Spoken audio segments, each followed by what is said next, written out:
Hello everyone, thank you for joining back again. So in this video, I'm going to talk about how do you pull an image from a repo within OCIR for deploying an application within a Kubernetes cluster. So step one would be to create an authentication token. So if you already have an authentication token, step two would be to create a Docker registry secret within Kubernetes cluster. So use a regular command of kubectl create secret and then provide your credential details. Once you have done so, next is to, within that YAML config of your pod or a deployment, use the image location of your repo within OCIR, and then also use the secret so that the Kubernetes cluster can use that secret and access your registry or repo within OCIR and pull the image from there. So first of all, let's take a quick look of our cluster, whether it's up. So our Kubernetes cluster is up. Now I'll go ahead and create a secret. So I'm using a secret command and providing my secret name as OCIR secret. Then the server address is phoenix.ocir.io, providing the username and the authentication token, and then an email ID associated with this secret. Once it's created, I have already created a YAML config for a basic Nginx application to run on Kubernetes cluster. And here is the details of that YAML config.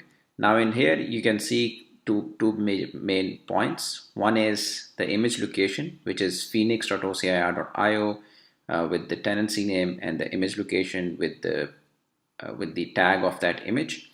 And the image pull secret has the name of my secrets that the Kubernetes cluster has to use. If I go back to my console, I can see that it's the same image. This is the image that I'm trying to pull, and I can get the complete image path name from here.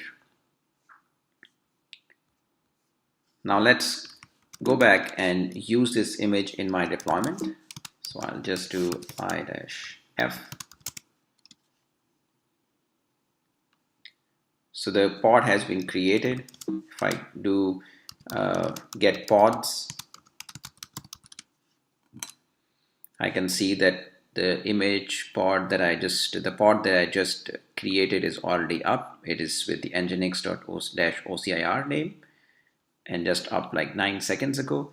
I can just do a describe pods and to just get some more details. Over here I can see that in messages it first assigned or scheduled the pod on a particular node within the Kubernetes cluster, and on that node, since the Docker image was not present, the Kubernetes client accessed the Docker image from the location that I provided, the server which was the Phoenix region, and it pulled the image using the OCIR secret that we provided, and then built the container based upon the image that we that was available in the registry service in our repo in our Phoenix region.